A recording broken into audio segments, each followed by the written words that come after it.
ప్రపంచానికి భారత్ అందిస్తున్న గొప్ప వరం యోగా అని సీఎం చంద్రబాబు చెప్పుకొచ్చారు. ప్రతి ఒక్కరిలో ప్రగాఢమైన మార్పు తీసుకొచ్చే కార్యక్రమం యోగా అని తెలిపారు. 5 లక్షల మందితో వచ్చే నెల 21వ తేదీన యోగా డే నిర్వహిస్తామని, ఉదయం 7 నుంచి 8 గంటలకు విశాఖపట్నం రామకృష్ణ బీచ్లో యోగా డే నిర్వహించనున్నట్లు వెల్లడించారు. ఈ కార్యక్రమంలో ప్రధాని పాల్గొంటారని సీఎం పేర్కొన్నారు. 11వ యోగా ఇంటర్నేషనల్ డేను ఆంధ్రప్రదేశ్లో ఘనంగా నిర్వహిస్తామని ముఖ్యమంత్రి చంద్రబాబు నాయుడు అన్నారు. సచివాలయంలో మీడియాతో మాట్లాడుతూ నాగరికతకు భారతదేశం పెట్టింది పేరని తెలిపారు. యోగా మన వారసత్వమని, యోగా ఇంటర్నేషనల్ డేగా గుర్తింపు రావడానికి ప్రధానమంత్రి నరేంద్ర మోడీ కారణమని అన్నారు. యోగా మెరుగైన జీవనానికి దోహదపడుతుందని తెలిపారు. నేడు ప్రపంచంలో అన్ని దేశాల్లో జరుపుకునే కార్యక్రమం యోగా అని అన్నారు. యోగా అనేది కొద్ది మందికో లేక కొన్ని ప్రాంతాలకు సంబంధించింది కాదన్నారు. అందరి జీవితాల్లో యోగా ఒక భాగం కావాలని సూచించారు. ప్రపంచానికి భారత్ అందిస్తున్న గొప్ప వరం యోగా అని చెప్పుకొచ్చారు. ఫోటోలు, ఈవెంట్ కోసం ఒకరోజు చేసే కార్యక్రమం కాదన్నారు. ప్రతి ఒక్కరిలో ప్రగాఢమైన మార్పు తీసుకువచ్చే కార్యక్రమం యోగా అని తెలిపారు. యోగా దినోత్సవాన్ని ప్రధాని మోడీ ఒక దీక్షా పట్టుదలతో చేస్తున్నారని చెప్పారు. నేటి నుంచి నెల రోజుల పాటు యోగాంధ్ర 2025 పేరుతో ప్రచార కార్యక్రమం నిర్వహించనున్నట్లు తెలిపారు. రాష్ట్ర వ్యాప్తంగా 2 కోట్ల మంది పాల్గొనేలా కార్యాచరణ రూపొందించినట్లు చెప్పారు. 5 లక్షల మందితో వచ్చే నెల 21వ తేదీన యోగా డే నిర్వహిస్తామని, ఉదయం 7 గంటల నుంచి 8 గంటలకు విశాఖలోని రామకృష్ణ బీచ్లో యోగా డే నిర్వహించనున్నట్లు వెల్లడించారు. 10 లక్షల మందికి యోగా సర్టిఫికెట్లు ఇస్తామన్నారు. యోగా వల్ల మానసిక ప్రశాంతత ఏర్పడుతుందని అన్నారు. అనేక స్వచ్ఛంద సంస్థలు యోగాను ప్రమోట్ చేస్తున్నాయని తెలిపారు. 26 జిల్లాల్లో నెల రోజుల పాటు యోగాంధ్ర పేరుతో ప్రచార కార్యక్రమాలు నిర్వహిస్తామన్నారు. మీడియా కూడా యోగాను ప్రమోట్ చేసేందుకు కృషి చేయాలని కోరారు. 2500 మందిని మాస్టర్ ట్రైనర్స్ను ఏర్పాటు చేస్తున్నామని ముఖ్యమంత్రి చంద్రబాబు నాయుడు పేర్కొన్నారు. మెరుగైన జీవన ప్రమాణాలకు నాంది, బెటర్ లివింగ్ కి పునాది యోగా అని చెప్పి కూడా నేను మీకు తెలియజేస్తున్నాం. అందరి జీవితాల్లో యోగా అనేది ఒక పార్ట్ ఆఫ్ అవర్ లైఫ్ కావాలి. ఈరోజు అందరూ టెన్షన్లో, స్ట్రెస్తో ఈ యొక్క కాంపిటేటివ్ వరల్డ్లో పరిగెత్తున్నాం.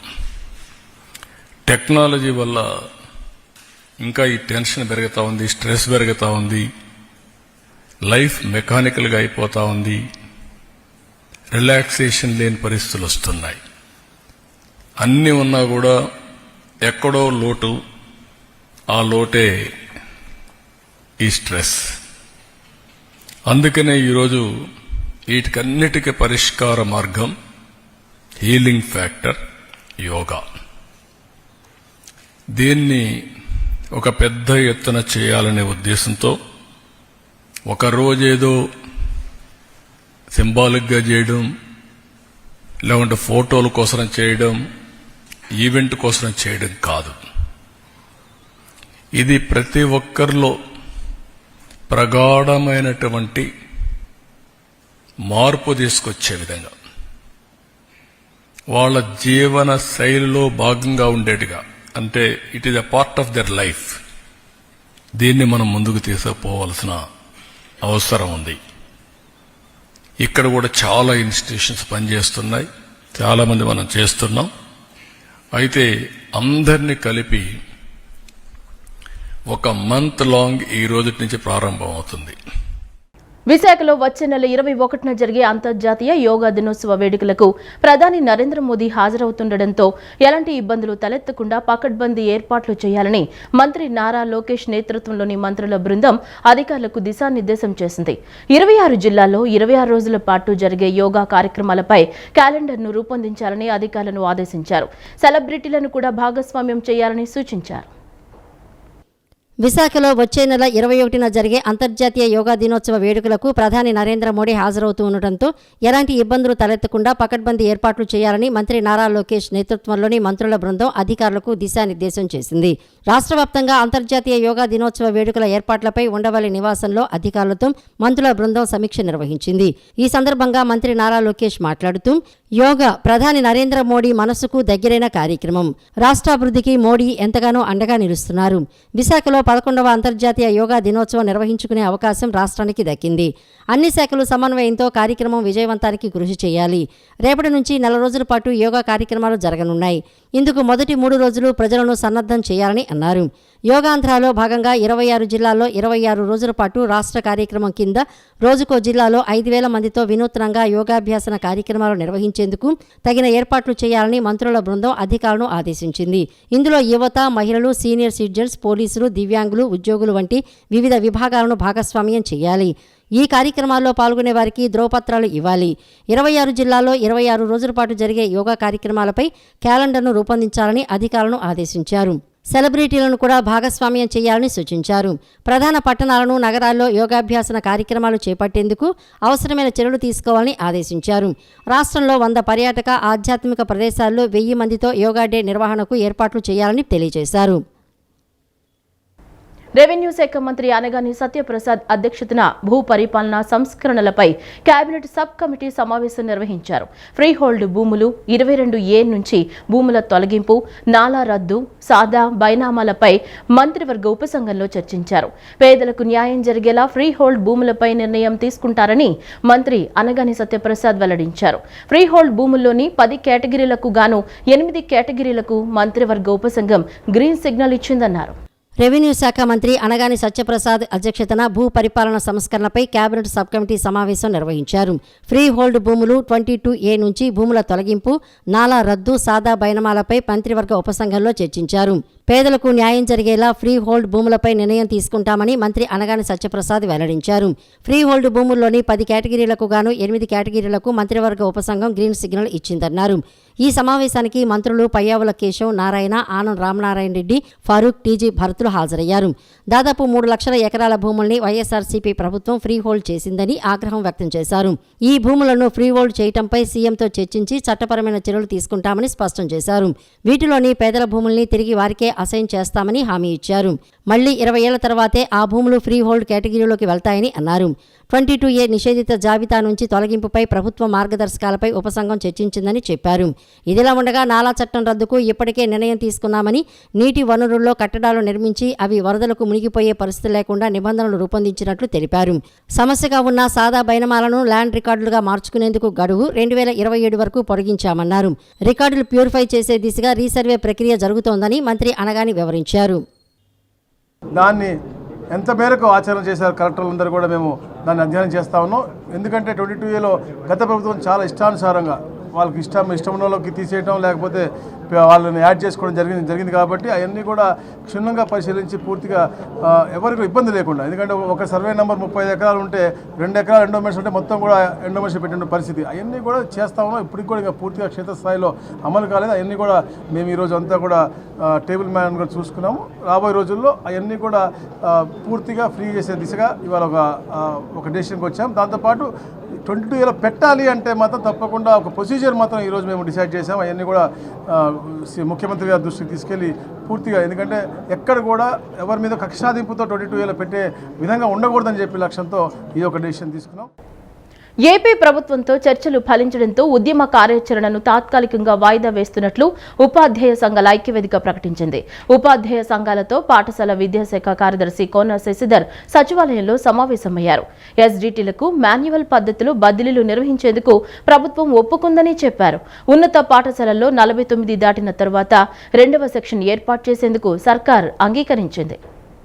ఉపాధ్యాయ సంఘాలతో ఏపీ ప్రభుత్వ చర్చలు ఫలించాయి. దీంతో ఉద్యమ కార్యాచరణను ఉద్యోగ సంఘాలు తాత్కాలికంగా వాయిదా వేసుకున్నాయి. సమాంతర మాధ్యమం విషయంలో మాత్రం మంత్రి నారా లోకేష్తో చర్చించిన తర్వాతే నిర్ణయం తీసుకోనున్నారు.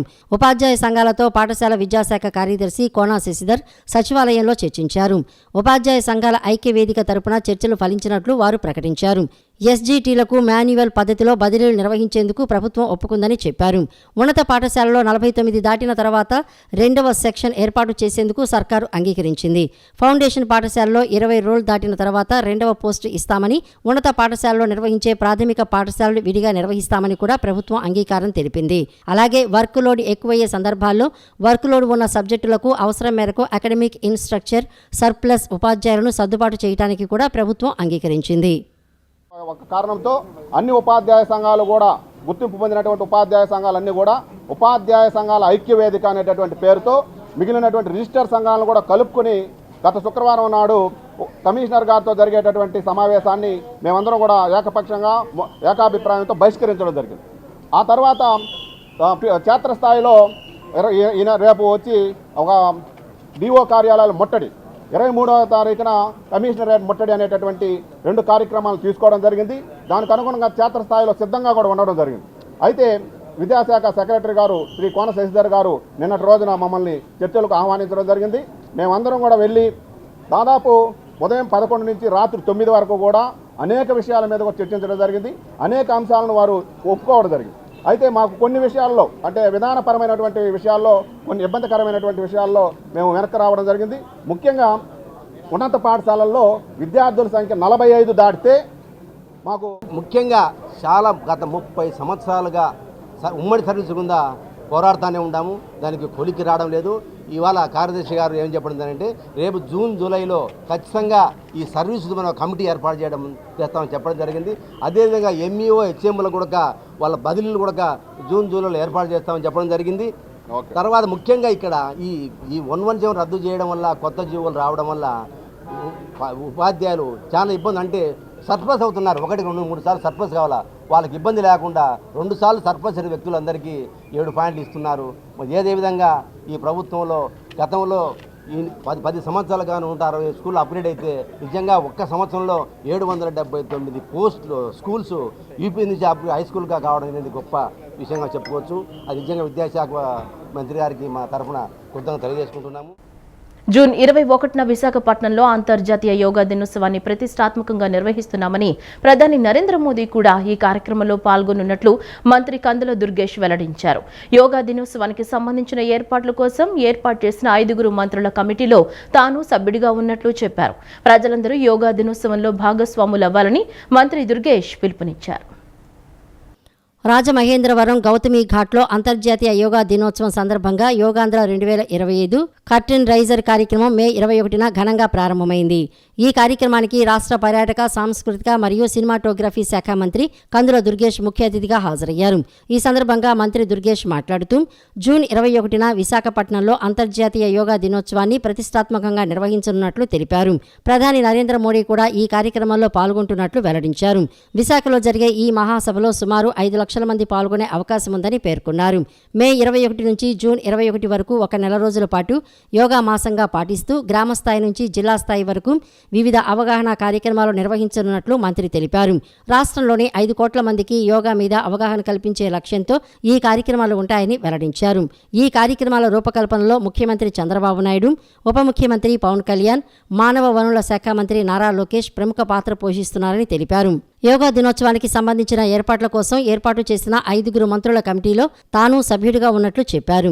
ఈ సందర్భంగా సాంస్కృతిక కార్యక్రమాల్లో భాగంగా కూచిపూడి నృత్య ప్రదర్శన, సినిమా ప్రముఖులు, మహిళలు, విద్యార్థులు తదితరులతో ప్రత్యేక కార్యక్రమాలు ఉంటాయని తెలిపారు. యోగా సాధనను ప్రతి ఒక్కరికి చేరువ చేసేలా ఇది ఒక వెల్లడింపు వ్యాపకంగా మారేలా చర్యలు తీసుకుంటున్నట్లు పేర్కొన్నారు.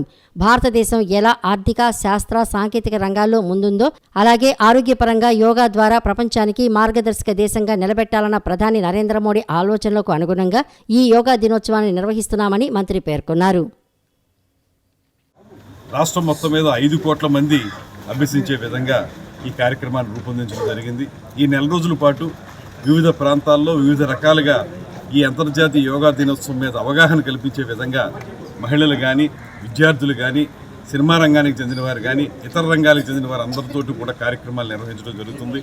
దాంతోపాటు కూచిపూడి కళా నృత్య కార్యక్రమాలను కూడా ఏర్పాటు చేయడం జరుగుతుంది. ఇవన్నీ కలిపి మొత్తంగా ప్రపంచానికి భారతదేశం ఇతర ఆర్థికపరమైన అంశాల్లో కానీ, శాస్త్ర సాంకేతికపరమైన అంశాల్లో ఎలా ముందంజ వేసిందో అదేవిధంగా యోగా విషయంలో కూడా ప్రపంచానికి ఆరోగ్యాన్ని అందిస్తున్న దేశంగా ఈ దేశాన్ని నిలబెట్టాలనేటువంటి నరేంద్ర మోడీ గారి యొక్క ఆలోచన మేరకు ఈ యోగా దినోత్సవాన్ని బాగా నిర్వహించడానికి ఒక కమిటీ వేసుకున్నారు. ఆ కమిటీలో మేమందరం ఉన్నాం. ఆ కమిటీ ద్వారా రాబోయే రోజుల్లో అద్భుతమైన కార్యక్రమాలను ప్రారంభించడానికి ఈరోజు నా స్వగ్రామం అయినటువంటి రాజమండ్రిలోనే పాల్గొనడం ఆనందంగా ఉంది. రాబోయే నెల రోజుల పాటు రాష్ట్రంలో నలుమూలలో కూడా అవగాహన జరిగి జూన్ 21వ తారీఖున అద్భుతమైన కార్యక్రమం రూపొందించారు. యోగా ప్రాధాన్యతను ప్రజలకు చేరవేసే కార్యక్రమంగా యోగాంధ్ర మాసోత్సవాలు నిర్వహిస్తున్నట్లు ప్రభుత్వ ప్రత్యేక ప్రధాన కార్యదర్శి ఆరోగ్యం వైద్యం కుటుంబ సంక్షేమం ఎంటీ కృష్ణబాబు అన్నారు. విజయవాడలో నేడు ఘనంగా మొదలైన ఈ కార్యక్రమం రాష్ట్ర వ్యాప్తంగా 4 రోజుల పాటు కొనసాగుతున్నట్లు తెలిపారు. కనీసం 2 కోట్ల మందికి యోగాపై అవగాహన కల్పించి శిక్షణ అందించేందుకు చర్యలు తీసుకుంటున్నామని తెలిపారు. విజయవాడ హరిత బెరం పార్కులో యోగాంధ్ర జన జాగృతి కార్యక్రమం మంగళవారం నాడు ఘనంగా ప్రారంభమైంది.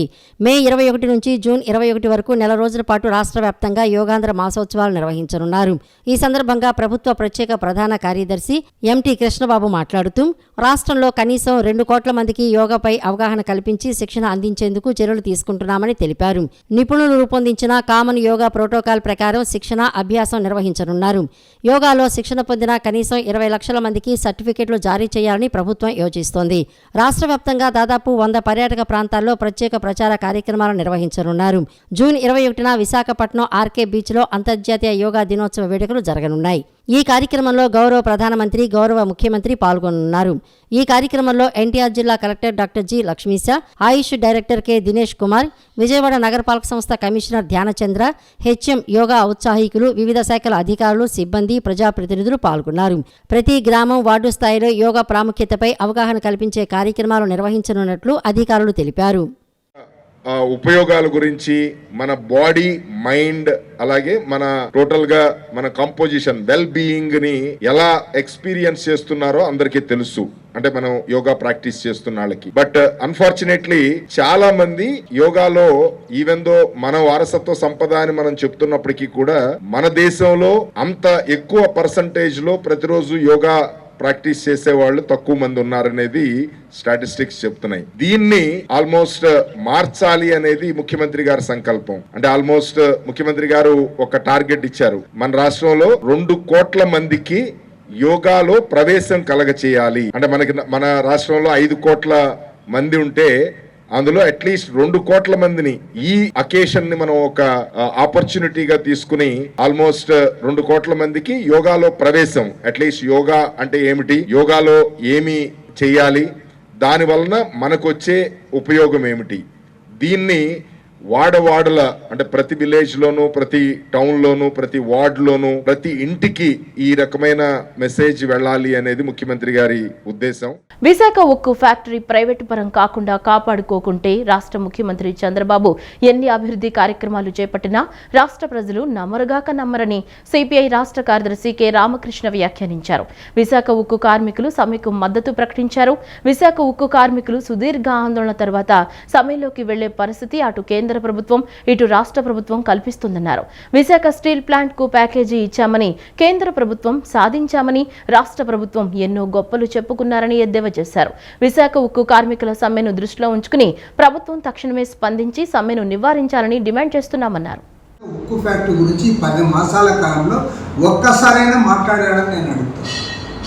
పైగా ప్రైవేట్ పరం ఫండ్ చేస్తాము, వాళ్ళకి ఉచితంగా భూములు ఇస్తాం, నీళ్లు ఇస్తాం, కరెంట్ ఇస్తామని చెప్పి ఉదరగొడతా ఉన్నాం. ఈజ్ ఆఫ్ డూయింగ్ బిజినెస్ అని చెప్తా ఉన్నాం.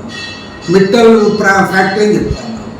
కానీ ఇవాళ పోరాడి సాధించుకున్న ప్రాణత్యాగాల బలిదానంతో సాధించుకున్న ఫ్యాక్టరీని ఇవాళ దాన్ని మూసేస్తూ ఉంటే దానిపైన మాట్లాడకూడదని శోచనీయము. ఇవాళ వర్కర్స్ సమ్మెను దృష్టిలో ఉంచుకుని తక్షణమే ప్రభుత్వం స్పందించాలి. వారి సమ్మెను నివారించి దాన్ని ప్రైవేట్ పరం కాకుండా దాన్ని కాపాడడానికి ముందుకు చర్యలు చేపట్టాలని డిమాండ్ చేస్తూ ఉన్నాం. అదేవిధంగా కార్మికులకు మద్దతుగా వామపక్ష పార్టీల ఆధ్వర్యంలో రేపు విజయవాడ నగరంలో మేము వారి సంఘీభావ ధర్నా కార్యక్రమాన్ని కూడా నిర్వహిస్తూ ఉన్నాం. ప్రభుత్వమే ముద్దాయిగా నిలబడుతుంది. విశాఖ స్టీల్ ఫ్యాక్టరీని కాపాడుకోకపోతే మొత్తం చంద్రబాబు నాయుడు ఏం చేసినా, ఏం అభివృద్ధి మాటలు చెప్పినా ప్రజలు నమ్మరు. కాబట్టి ప్రభుత్వం స్పందించాలని చెప్పి సిపిఐ తరఫున డిమాండ్ చేస్తారు. జగన్ మరోసారి అధికారంలోకి వచ్చి ఉంటే దేశ పటంలో ఆంధ్రప్రదేశ్ ఉండేది కాదని మంత్రి నిమ్మల రామానాయుడు అన్నారు. 5 ఏళ్ల పాలనలో ఆర్థిక విధ్వంసానికి గురైన రాష్ట్రాన్ని తిరిగి బాగు చేస్తుంటే జగన్ ఇష్టం వచ్చినట్లు మాట్లాడుతున్నారని ధ్వజమెత్తారు. మన రైతు మన రామానాయుడు కార్యక్రమంలో భాగంగా పశ్చిమ గోదావరి జిల్లా యలమంచిలిలో పర్యటించిన మంత్రి పలు అభివృద్ధి పనులకు శంకుస్థాపన చేశారు. వచ్చేవారు, చూసేవారు, వెళ్ళిపోయేవారు. నేను అడుగుతూ ఉన్నా, 5 సంవత్సరాల్లో ఒక్క రూపాయి కూడా ఆ గేట్లకి ఎందుకు మీరు పెట్టలేకపోయారు అంటే ఎంత దుర్మార్గమైన పాలన అర్థం చేసుకోండి. ఈ రోజు మేము అధికారంలోకి వచ్చాం. నేను కూడా ఆ రోజు ప్రతిపక్షంలో ఉన్నప్పుడు నేను కూడా చూశాను ఆ గేట్ల పరిస్థితి. అక్కడ ఆ బస్తాలు అవి మేమే దగ్గరుండి రైతులతో కట్టించి అక్కడే భోజనం, ఆ గట్టు మీదే నేను కూడా అక్కడే భోజనం కూడా చేశాను. ఆ రోజు గుర్తున్నాయి నాకు. గుర్తుంటే ఈ రోజు మళ్ళీ అధికారంలోకి వచ్చిన తర్వాత మళ్ళీ వెంటనే మర్చిపోకుండా వీళ్ళ అధికారం వచ్చింది, ఎమ్మెల్యే అయిపోయాం, మంత్రి అయిపోయాం అనేటువంటి ఆలోచన లేకుండా మరి ఈవేళ వెంటనే ఈవేళ 81 లక్షల రూపాయలు దానికి నిధులు మనం కేటాయించినటువంటి పరిస్థితి. ఈ రోజు శంకుస్థాపన చేశాం. ఆ యొక్క లాకులు ఏదైతే పోయాయో వాటికి మరమ్మతులు కాదు, మళ్ళీ కొత్త లాకులే ఈవేళ నిర్మాణం చేసి ఏర్పాటు చేస్తున్నామనంటే మా యొక్క పనితనానికి ఒక చిత్తశుద్ధికి ఒక నిదర్శనం. 5 సంవత్సరాల్లో 5 రూపాయలు పెట్టలేకపోయారు. మంత్రులు వచ్చారు వెళ్లారు. కానీ ఈవేళ నేను మొదటి 10 నెలల కాలంలోనే ఈవేళ మరి ఇన్ని కోట్ల రూపాయలు శాంక్షన్ చేసి కొత్త లాకులు ఏర్పాటు చేస్తున్నామంటే మా ప్రభుత్వం తెలుగుదేశం, జనసేన, బీజేపీ అంటే మాట ఇస్తే మాట నిలుపుకునేటువంటి నాయకులు ప్రభుత్వం అంతే. దేశంలో ఉగ్రవాద కదలికల నేపథ్యంలో జాతీయ భద్రతను దృష్టిలో ఉంచుకుని విజయవాడ రైల్వే స్టేషన్లో విస్తృత తనిఖీలు నిర్వహించారు. ప్రయాణికులు ఎటువంటి అనుమానాస్పద వ్యక్తులను లేదా బ్యాగులను గమనించినా వెంటనే రైల్వే పోలీసులకు లేదా 139 నెంబర్కు సమాచారం అందించాలని అధికారులు సూచించారు. ఈ తనిఖీలతో ప్రయాణికుల్లో భద్రతపై నమ్మకం పెరిగింది. భవిష్యత్తులో కూడా ఇలాంటి తనిఖీలు నిరంతరంగా కొనసాగుతాయని అధికారులు తెలిపారు. దేశంలో ఉగ్రవాద కదలికల నేపథ్యంలో జాతీయ భద్రతను దృష్టిలో ఉంచుకుని విజయవాడ రైల్వే స్టేషన్లో విస్తృత తనిఖీలు నిర్వహించారు. ఎస్సీ రాహుల్ దేవ్ సింగ్ ఆదేశాల మేరకు డీఎస్సీ రతనరాజు పర్యవేక్షణలో ఈ తనిఖీలు జరిగాయి. జీఆర్పీ సీఐ జేవీ రమణ ఆధ్వర్యంలో ఆర్పీఎఫ్ అధికారులు సమన్వయంతో విస్తృతంగా తనిఖీలు చేపట్టారు. రైల్వే స్టేషన్లో అనుమానితులను గుర్తించేందుకు ప్రత్యేకంగా జాగిలాలు, డీఎఫ్ఎండీ, హెచ్హెచ్ఎండీలను వినియోగించారు. ప్రయాణికులు తిరిగే పరిసరాలు, ప్లాట్ఫామ్లు, ప్రవేశ ద్వారాలు, రిజర్వేషన్ కేంద్రాలు మొదలైన అన్ని ప్రదేశాల్లో తనిఖీలు చేపట్టారు. ఈ సందర్భంగా రైల్వే సీఐ వెంకట్రమణ మాట్లాడుతూ అసాంఘిక శక్తులు స్టేషన్లోకి చొరబడకుండా ఆర్పీఎఫ్ పోలీసుల సమన్వయంతో కలిసి పటిష్ట భద్రతా చర్యలు చేపట్టినట్లు చెప్పారు. స్టేషన్ పరిసరాల్లో ఎలాంటి అనుమానాస్పద కదలికలు గుర్తించినా వెంటనే స్పందించేందుకు ప్రత్యేక బృందాలను మోహరించామని చెప్పారు. ప్రస్తుతం స్టేషన్లోకి ప్రవేశించే అన్ని మార్గాల్లో నిరంతర నిఘా వ్యవస్థను ఏర్పాటు చేశారు. ప్రయాణికులు ఎటువంటి అనుమానాస్పద వ్యక్తులను లేదా బ్యాగులను గమనించినా వెంటనే రైల్వే పోలీసులకు లేదా 139 నెంబర్కు సమాచారం అందించాలని అధికారులు సూచించారు. ఈ తనిఖీలతో ప్రయాణికుల్లో భద్రతపై నమ్మకం పెరిగింది. భవిష్యత్తులో కూడా ఇలాంటి తనిఖీలు నిరంతరంగా కొనసాగుతాయని అధికారులు తెలిపారు. ఈ నెల 23 లేదా 24 నాటికి నైరుతి రుతుపవనాలు కేరళలోకి ప్రవేశించడానికి పరిస్థితులు అత్యంత అనుకూలంగా మారుతున్నాయని ఐఎండీ వెల్లడించింది. బంగాళాఖాతంలో దక్షిణ కోస్తాంధ్ర, ఉత్తర తమిళనాడును ఆనుకుని ఉపరితల ఆవర్తనం కొనసాగుతోందని తెలిపింది. వీటి ప్రభావంతో ఏపీలోని పలు ప్రాంతాల్లో ఈ రోజు, రేపు విస్తారంగా వర్షాలు కురుస్తాయని అంచనా వేస్తోంది. ఈ నెల 23 లేదా 24 నాటికి నైరుతి రుతుపవనాలు కేరళలోకి ప్రవేశించడానికి పరిస్థితులు అత్యంత అనుకూలంగా మారుతున్నాయని ఐఎండీ వెల్లడించింది. ఈ నెల 26 నాటికి రాయలసీమ మీదుగా ఏపీలోకి ప్రవేశిస్తాయని నిపుణులు అంచనా వేస్తున్నారు. గత ఏడాది రుతుపవనాలు సాధారణం కంటే 2 రోజుల ముందుగా అంటే మే 30న కేరళను తాకాయి. అదే రోజు తమిళనాడులోని కొన్ని ప్రాంతాలను బంగాళాఖాతం మీదుగా ఈశాన్య రాష్ట్రాలకు విస్తరించాయి. కేరళ తీరం, ఈశాన్య ప్రాంతాలను ఒకేసారి నైరుతి తాకడం చాలా అరుదైన విషయం. 2017లోనూ ఇలాంటి సందర్భమే చోటు చేసుకుంది. ఈ సంవత్సరం అలాగే జరుగుతుందని నిపుణుల అంచనా. ఐఎండీ డేటా ప్రకారం 2009లో మే 23న రుతుపవనాలు కేరళను తాకాయి. ఈసారి అంచనాలకు అనుగుణంగా 24న కేరళలోకి నైరుతి ప్రవేశిస్తే 2009 తర్వాత అత్యంత వేగంగా రావడం ఇదే మొదటిసారి కానుంది. అరేబియా సముద్రంలో గురువారం అల్పపీడనం ఏర్పడే అవకాశం ఉందని ఐఎండీ పేర్కొంది. బంగాళాఖాతంలో దక్షిణ కోస్తాంధ్ర, ఉత్తర తమిళనాడును ఆనుకొని ఉపరితల ఆవర్తనం కొనసాగుతోందని తెలిపింది. వీటి ప్రభావంతో ఏపీలోని పలు ప్రాంతాల్లో ఈ రోజు, రేపు విస్తారంగా వర్షాలు కురుస్తాయని అంచనా వేస్తోంది. ఇవాళ తూర్పుగోదావరి, కాకినాడ, కృష్ణా, డాక్టర్ బిఆర్ అంబేద్కర్ కోనసీమ, పశ్చిమ గోదావరి, నంద్యాల, వైఎస్ఆర్ జిల్లాల్లో అతి భారీ వర్షాలకు అవకాశం ఉందని ఐఎండీ వెల్లడించింది. విజయవాడ పున్నమి తోటలో కొలువైన శ్రీ ప్రసన్నాంజనేయ స్వామి దేవస్థానం రేపు హనుమాన్ జయంతి ఉత్సవాలు వైభవపేతంగా నిర్వహించనున్నట్లు ప్రధాన అర్చకులు కోసూరి విజయసారథి తెలిపారు. భక్తులందరూ తెల్లవారుజాము నుంచే పెద్ద సంఖ్యలో తరలివచ్చి స్వామివారి అనుగ్రహం పొందాలని పిలుపునిచ్చారు. రేపు హనుమాన్ జయంతి ఉత్సవాలకు విజయవాడ పున్నమి తోట శ్రీ ప్రసన్నాంజనేయ స్వామి దేవస్థానం సర్వం సిద్ధమైనట్లు దేవస్థాన ప్రధాన అర్చకులు కోసూరి విజయసారథి తెలిపారు. ఉదయం 4:30 స్వామివారికి సుప్రభాత సేవ, 5 గంటలకు పంచామృతాలు, సుగంధ ద్రవ్యాలు, పండ్ల రసాలతో ప్రత్యేక అభిషేకాన్ని చేయనున్నట్లు తెలిపారు. ఉదయం 6 గంటలకు సింధూర సేవా కార్యక్రమం అనంతరం స్వామివారికి అర్చకులు నూతన వస్త్రాలంకరణ చేస్తారని పేర్కొన్నారు. తోమాల సేవ, నాగవల్లి దళ సహస్ర అర్చన, 108 సార్లు హనుమాన్ చాలీసా పారాయణం, సహస్ర గులాబీ అర్చన, వడమాల సేవా కార్యక్రమం జరుగుతుందన్నారు. నివేదన అనంతరం విచ్చేసిన భక్తులందరికీ అన్నదాన కార్యక్రమం ఏర్పాటు చేసినట్లు ప్రధాన అర్చకులు కోసూరి విజయసారథి తెలిపారు. భక్తులు పెద్ద సంఖ్యలో విచ్చేసి స్వామివారిని దర్శించుకుని ప్రసాదం స్వీకరించి అనుగ్రహం పొందాలని సూచించారు. స్వామివారికి వైశాఖ మాసంలో బహుళపక్షంలో దశమి రోజున పరాశర సంహిత ప్రకారంగా ప్రసన్నాంజనేయ స్వామివారి యొక్క ఆవిర్భావం, జన్మదినోత్సవం, దాన్నే జయంతి అని కూడా పిలుస్తారు. అట్లాగే మన విజయవాడలోని పున్నమ తోటలో ప్రసన్నాంజనేయ స్వామివారి యొక్క దేవస్థానంలో హనుమత్ జయంతి ఉత్సవాల్లో భాగంగా స్వామివారికి ఉదయం 4:30 సుప్రభాత సేవా కార్యక్రమంతో కార్యక్రమాలు ప్రారంభమవుతాయి. ఉదయం 5 గంటలకి స్వామివారికి పంచామృతాలు, వివిధ రకాలైనటువంటి సుగంధ ద్రవ్యాలు, పళ్ల రసాలతో స్వామివారికి అభిషేక కార్యక్రమాలన్నీ కూడా నిర్వహించబడతాయి. ఉదయం 6 గంటలకి స్వామివారికి సింధూర ధారణ, సింధూర సేవ, మణిసూక్త పారాయణతో స్వామివారికి కార్యక్రమం నిర్వహించబడుతుంది. ఆ తదుపరి స్వామివారికి నూతన వస్త్ర అలంకరణ, ఆ తర్వాత స్వామివారికి తోమాల సేవ, అదేవిధంగా నాగవల్లి దళ సహస్ర అర్చన, 108 సార్లు హనుమాన్ చాలీసా పారాయణ కార్యక్రమాలన్నీ కూడా ప్రారంభం జరుగుతాయి. మధ్యాహ్నం 12:30 వరకు ఈ యొక్క కార్యక్రమాలన్నీ కూడా జరుగుతున్న తర్వాత స్వామివారికి సహస్ర గులాబీ అర్చన, వడమాల సేవా కార్యక్రమం అనేటువంటిది ప్రారంభమవుతుంది. స్వామివారికి మధ్యాహ్నం స్వామివారి యొక్క మహానివేదన అంతా కూడా పూర్తి చేసుకొని భగవద్భక్తులందరికీ కూడా స్వామివారి యొక్క అనుగ్రహాన్ని అన్నప్రసాద రూపంలో ఇవ్వబడుతోంది. కావున భక్తులందరూ కూడా స్వామివారిని దర్శించి స్వామివారి యొక్క తీర్థ ప్రసాదాలని స్వీకరించి ధరించగలరు.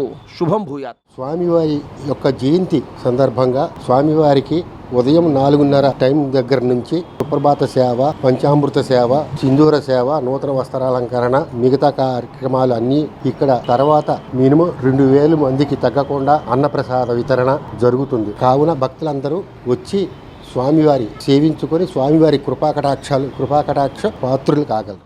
ఈ వార్తలు ఇంతటితో సమాప్తం. నమస్కారం.